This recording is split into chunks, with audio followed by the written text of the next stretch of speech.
All right, so in this example, we are going to perform the same hypothesis test that we did up here, that our d sub 0 equals 0, and our alternate is that d sub 0 is greater than 0, with alpha equal to 0.05. But this time we're going to do it using the p-value approach, which means we never would have found this critical value.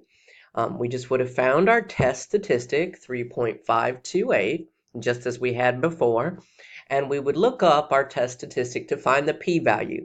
If this p-value is smaller than 0.05, we can reject the null hypothesis. So 3.528, let's go to our stat trick,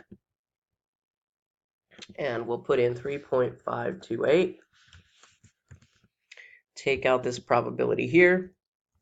Now, let's remember this was a right-tailed test, and StatTrek is going to give us the probability or the area to the left of 3.528. So we're going to have to subtract from 1 to get the actual p-value. So it's 0.9961.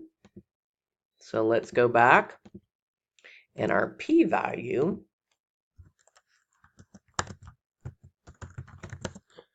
is 1 minus 0.9961, which is going to give us 0.0039.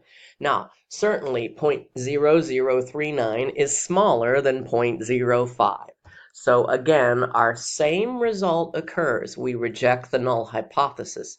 And then we say there is significant evidence, but now instead of alpha, we're going to use our better evidence, p-value equal